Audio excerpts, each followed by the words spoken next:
لم يكن سقوط نظام الأسد نهاية الحرب، بل بداية شكل جديد من سوريا. دولة خرجت من صفقة غامضة تتقاطع فيها مصالح واشنطن وتل أبيب وأنقرة وموسكو، وفي مركزها رجل واحد، الجولاني. رجل انتقل من الظل إلى الواجهة، من قائد فصيل مصنف على لائحة الإرهاب إلى لاعب يزعم إعادة رسم خرائط القوة. فهل نحن أمام مشروع إقليمي جديد أم مجرد أداة لمرحلة مؤقتة؟ وهل تولد هنا سوريا الرابعة أم نعيش إعادة ترتيب لما تبقى؟ لكن كي نفهم هذه اللحظة علينا أن نعود خطوة إلى الوراء. أحمد حسين الشرع المعروف بأبي محمد الجولاني ولد في الرياض في 29 من أكتوبر عام 1982 لعائلة سورية عادت إلى دمشق عام 1989. والده حسين الشرع اقتصادي أمضى سنوات طويلة في السعودية قبل العودة إلى البلاد. هناك بدأت التحولات الفكرية، فبعد عام 2003 اتجه أحمد نحو الأصولية وانخرط في القتال في العراق ضد القوات الأمريكية قبل أن يعتقل في معسكر بوكا الشهير. بعد خروجه عاد إلى سوريا ليؤسس جبهة النصرة، الفرع السوري لتنظيم القاعدة. وفي عام 2016 أعلن ما سمي بفك الارتباط التاريخي، معلنا انفصاله عن القاعدة وتغيير اسم الفصيل إلى هيئة تحرير الشام، في خطوة رأى فيها كثيرون محاولة لتجميل الصورة أكثر من كونها قطيعة فكرية. هذا المسار الشخصي سيصبح لاحقا مفتاحا لفهم الانعطافة الكبرى.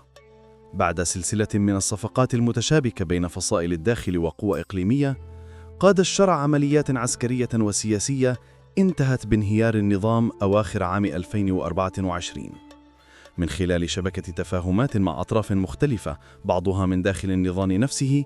تمكن من دخول دمشق دون معارك واسعة ليقدم نفسه كالمنقذ القادر على تجنيب البلاد دماراً إضافياً. كانت تلك لحظة التحول من قائد فصيل إرهابي في تصنيفات دولية إلى رجل دولة بالأمر الواقع. وفي ديسمبر 2024 أعلن عن توليه السلطة فعلياً كزعيم مؤقت للبلاد. ثم في 29 من يناير 2025 عين رسمياً رئيساً للدولة السورية في المرحلة الانتقالية، بعد أن أحكموا السيطرة على أبرز المفاصل الميدانية والإدارية في الشمال والجنوب معاً. لكن أي صورة أراد أن يقدمها عن نفسه؟ وكيف رتب خطابه؟ قدم الشرع نفسه كصوت الناس البسطاء، استخدم لغة بسيطة ومباشرة تخلو من التنظير السياسي، وتظهره كرجل من بين الناس لا من أبناء النخب أو الطبقات البيروقراطية.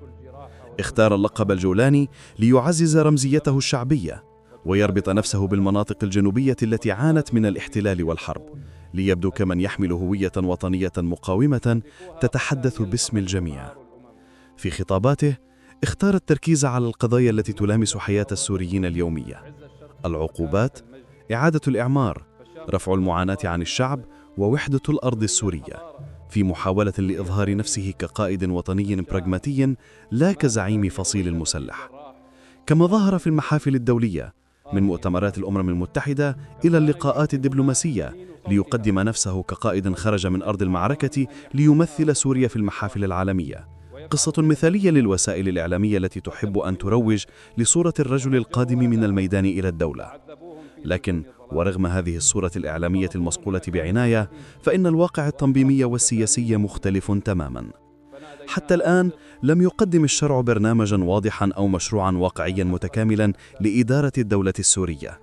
كل ما يعرض في خطابه يبقى في إطار التصريحات العامة والخطط الغامضة والشعارات الانتقالية، من دون وجود رؤية تنفيذية ملموسة يمكن تقييمها. يقال إنه يركز على بناء المؤسسات وإعادة الإعمار ودمج الفصائل والعلاقات الدولية، لكن كل ذلك لا يزال في مستوى الشعارات لا سياسات.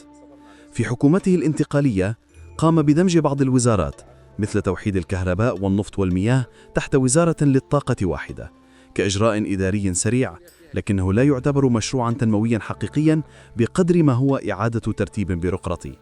أما البرلمان الجديد فتم تشكيله عبر آلية انتخاب غير مباشرة، ضمنت وصول ممثلين موالين له أكثر مما أفرز تمثيلا شعبيا حقيقيا، ليبدو كأنه يسعى لتثبيت السيطرة أكثر من بناء المؤسسات الديمقراطية. يمتلك الشرع خطابا رنانا وشعارات طعبوية مؤثرة، لكنها حتى اللحظة لم تترجم إلى مشاريع ملموسة على الأرض. ويبقى السؤال الجوهري الذي يفتح الباب أمام كل التحليل القادم: هل يعيش السوريون اليوم عودة حقيقية للسياسة؟ أم أننا أمام إعادة تدوير للوجوه بشعارات جديدة؟ هل الجولاني مشروع إقليمي مكتمل يكتب فصلا جديدا لسوريا، أم مجرد أداة مؤقتة تمر ثم تستبدل؟ الإجابة لا تولد من الخطابات، بل من الاختبار اليومي. اقتصاد يتنفس، مؤسسات تعمل، وعدالة لا تؤجل. ما بين وعد سوريا الرابعة وخشية الترتيب الأخير، تبقى عين السوري على خبز اليوم وأمن الغد وكرامة ما بعد الغبار. هم مرتبطين ارتباط وثيق بوطنهم سوريا ومرتبطين بدمشق. كل مشروع بلا بنية فكرية ومؤسسية صلبة يتحول مع الوقت إلى فقاعة، وأحمد الشرع ليس استثناء. فقد صعد على فراغ سياسي، لكنه يقف اليوم على أرض رخوة من التناقضات في الدولة والمجتمع والتحالفات. أحمد الشرع جاء من بيئة عسكرية فصائلية، لا من مؤسسات الدولة. لم يعرف الإدارة المدنية، ولم يتعامل مع الدولة بوصفها منظومة، بل كغنيمة تدار بالولاء.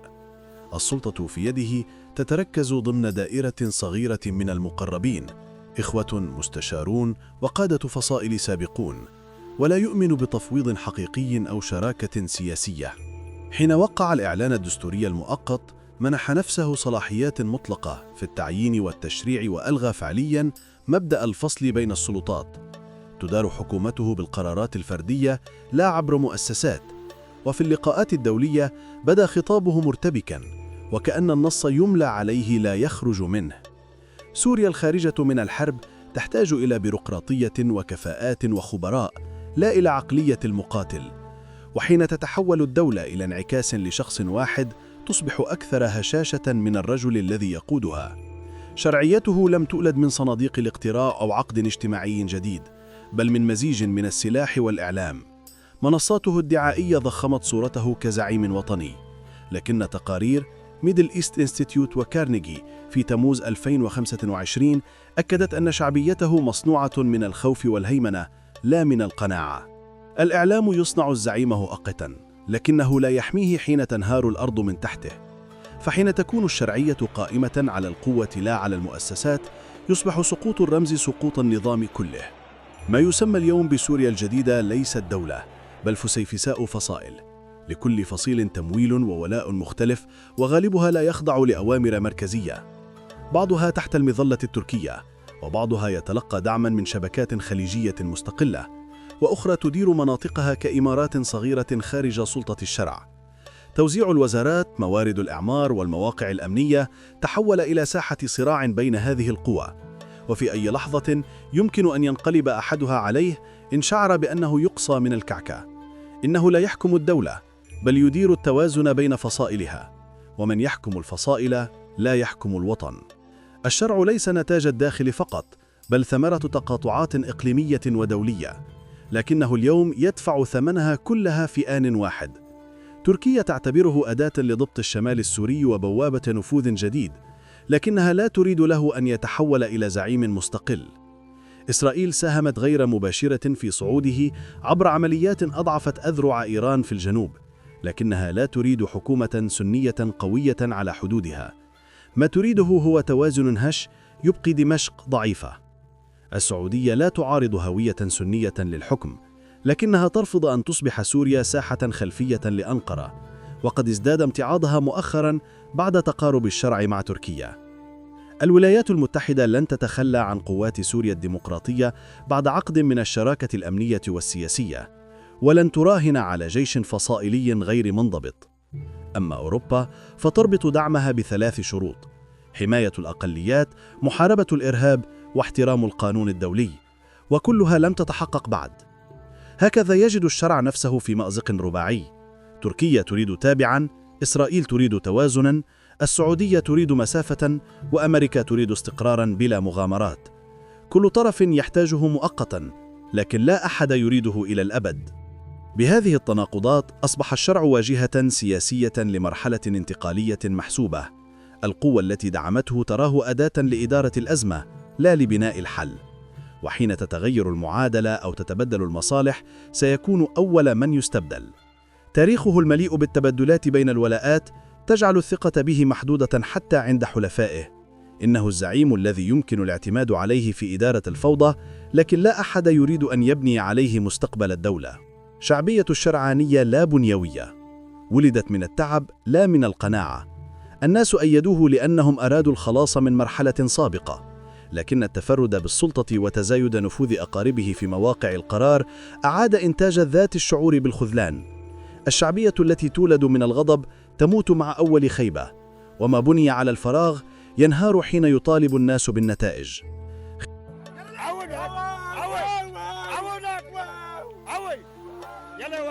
خلال صعوده العسكري تورطت قواته وفق تقارير موثقة في انتهاكات ضد علويين ومسيحيين ودروز، من تفجير كنائس إلى تمثيل بجثث الخصوم. Human Rights Watch عام 2023 قالت: سوريا Armed Groups Atrocities in Idlib. كما وثق مجلس حقوق الإنسان العالمي عام 2024 الهجمات على أماكن العبادة والقتل الطائفي. هذه الجرائم نزعت عنه صفة الزعيم الوطني وحولته إلى قائد فصيل مذهبي في نظر كثير من السوريين. حين تتلطخ اليد بالدم تفقد الخطابات قيمتها. خطابه السياسي يميل إلى الإسلامة السياسية، تصوير مستقبل سوريا بوجه إسلامي سني محافظ، ما أثار قلق الأقليات الدينية والقومية. الكرد والمسيحيون والدروز والعلويون يرون في هذا التوجه خطراً على التعددية واستبدالاً لنظام طائفي بآخر ديني ضيق. حتى بعض النخب السنية المدنية انتقده باعتباره ردة عن فكرة الدولة الحديثة. ومن عجز عن حماية التعدد في مدينته لن يبني دولة تحفظ التعدد في وطنه. العلاقة مع القوى الكردية وخاصة قوات سوريا الديمقراطية ومجلس سوريا الديمقراطي تمثل أحد أكبر إخفاقاته السياسية. رفض الاعتراف بالإدارة الذاتية كشريك سياسي ووصفها بالانفصالية، ما أشعل اشتباكات في منبرج، تل رفعت، دير حافر والشيخ مقصود. لكن الكرد اليوم يمثلون القوة العسكرية والسياسية المنظمة الوحيدة خارج سلطته، وتجاهلهم خطأ استراتيجي قاتل. فلا يمكن لرجل أن يدعي توحيد سوريا بينما يقصي من حمى نصفها الشرقي. أحمد الشرع اليوم ليس مشروع دولة، بل انعكاس أزمة دولة. صعدوا من تحت الركام لا لأنه مختلف، بل لأن الركام لم يبق غيره. لكنه يقف الآن أمام 3 جدران: دولة بلا مؤسسات، تحالفات بلا ثقة، وشعب بلا قناعة. وهكذا يبدو أن الرجل الذي صعد على التناقضات سيهوي بها أيضا. ففي النهاية لا يسقط المشروع حين يهزم، بل يعري نفسه من أي معنى وطني حقيقي. المشكلة في سوريا لم تكن يوماً في الأشخاص، بل في البنية التي تنجبهم ثم تعجز عن محاسبتهم. هي أزمة نظام سياسي هش وبيئة اجتماعية أنهكتها الحرب، بحثت طويلاً عن المنقذ لا عن النظام. من بشار إلى الجولاني إلى الشرع تبدلت الأسماء وبقي الشعار نفسه: الزعيم المخلص لا الدولة الراسخة. وحين تختزل السياسة في شخص يتحول الوطن كله إلى رهينة في يده. الحل لا يبدأ بإسقاط زعيم أو تنصيب آخر، بل بإعادة صياغة القواعد التي تنتجهم. سوريا لا تحتاج إلى قائد جديد يملك جيشاً، بل إلى قيادة جماعية تملك فكرة تعيد تعريف العلاقة بين المجتمع والدولة، وتكسر منطق الفصيل هو الدولة الذي حكم سنوات الحرب. البديل لن يأتي من خلف المتاريس، بل من خارجها، من نخب جديدة مدنية، فكرية، اقتصادية، ثقافية، تتعامل مع الواقع كما هو لا كما يراد له أن يبدو. نخب تضع خططاً لا بيانات، وتبحث عن مؤسسات لا رموز. نخب تدرك أن النهضة ليست في رفع الشعارات، بل في ترميم الذاكرة والعدالة والتنمية معاً. على هذه النخب أن تتجاوز الاصطفافات الدينية والقومية والمناطقية، ولتلتف حول مشروع جامع يربط العدالة الانتقالية بالمستقبل الاقتصادي، ويحول الذاكرة من ساحة انتقام إلى قاعدة وعي وشفاء. حينها فقط يمكن أن تولد جمهورية السوريين، لا جمهورية المنتصرين في آخر معركة. أما جوهر الحل فهو فصل السلاح عن السياسة. لن تبنى دولة ما دام السلاح يوزع الشرعية، ولن تقوم ديمقراطية ما دام كل قائد يملك فصيلا، وكل فصيل يملك دولة صغيرة. حين تصبح الكلمة أقوى من الرصاصة، حين تعود السياسة فناً للعيش المشترك لا فناً للبقاء، عندها فقط تبدأ الجمهورية الحقيقية. الجمهورية التي لا تحتاج زعيماً، بل عقلاً وضميراً وذاكرة جماعية. في سوريا التي أنهكتها الحرب والدمار، لا يمكن لأي مشروع سياسي أن ينجح ما لم يفصل الدين والعسكرة عن السياسة، وما لم يبنى أساس مدني جديد يعيد للسوريين شعورهم بالأمان والانتماء. التحول الحقيقي لا يبدأ من المكاتب بل من الميدان، ومن هنا تأتي الفكرة: مجلس عسكري مؤقت يضبط الأمن ويمنع الفوضى، وهيئة مدنية انتقالية تصوغ المستقبل. إنها ليست معادلة مثالية، لكنها الطريق الوحيدة الممكنة الآن. في المرحلة الأولى يبدأ العمل على تثبيت الأمن، لا سياسة قبل الأمان، ولا انتخابات قبل أن تتوقف البنادق عن الكلام. يتكون المجلس من ممثلين عن قوات سوريا الديمقراطية وفصائل الجنوب والفصائل المعتدلة الأخرى، تحت إشراف مباشر من التحالف الدولي كضامن. هدفه بسيط لكنه مصيري: وقف إطلاق النار، إزالة الحواجز، وحماية المدنيين من الفوضى والانتقام. خلال 3 أشهر تخزن الأسلحة في مستودعات مؤمنة، ويدرب نواة شرطة محلية من أبناء المدن أنفسهم، لأن الأمن لا يفرض بل يبنى بثقة الناس. بالتوازي تبدأ الهيئة المدنية الانتقالية بإعادة بناء السياسة، هيئة تضم جميع المكونات القومية والدينية والنساء والشباب والمجتمع المدني، كما نص القرار الأممي 2254. تضع الهيئة خريطة طريق واضحة: صياغة دستور خلال 18 شهراً، ثم انتخابات برلمانية تحت إشراف دولي. فحكومة تكنوقراط تدير الإصلاح الاقتصادي والخدمات، تنشر المحاضر والميزانيات والتقارير دورياً، لأن الشفافية هي الخطوة الأولى لاستعادة الثقة. لن ينجح أي انتقال بلا عدالة، لذلك تنشأ لجان تحقيق مستقلة ومحاكم خاصة للجرائم الجسيمة، مع برامج مصالحة مجتمعية تعيد الثقة بين الجيران. تقاس النتائج لا بالشعارات بل بالأرقام: انخفاض العنف بنسبة 70% خلال 6 أشهر، نصف المحافظات تحت إدارة شرطة مدنية خلال عام، ودستور جديد خلال 12 شهراً. لكي لا يعاد إنتاج الطغيان بوجه آخر، يجب أن ينص الدستور على حماية الأقليات الدينية والقومية وحرية العبادة وتجريم التحريض الطائفي. كما تخصص مقاعد ثابتة للأقليات في الهيئة الانتقالية، وتطلق برامج لإعادة أمار دور العبادة والمناطق المتضررة، كي لا تبقى الذاكرة الطائفية جرحا مفتوحا. الطريق لن يكون سهلا، الفصائل قد تنقسم، والقوى الإقليمية قد تتلاعب بالمشهد، والاقتصاد المنهك قد يهدد الاستقرار. لكن يمكن الحد من ذلك عبر الشفافية والرقابة الدولية، وبرامج دعم اقتصادي عاجل تضمن استمرار الدولة في أبسط وظائفها، لأن الفوضى لا تهزم بالقوة بل بالثقة. ما بين مجلس عسكري مؤقت وهيئة مدنية جامعة تكمن الفرصة الأخيرة لسوريا كي تتنفس من جديد. فصل الأمن والدين عن السياسة ليس شعاراً، بل بداية الطريق نحو دولة تحكمها المؤسسات لا البنادق، والقانون لا الولاءات. وحين تبنى الدولة على العقل بدل القوة، فقد لا تكون الكلمة الأخيرة في الحرب بل في السلام.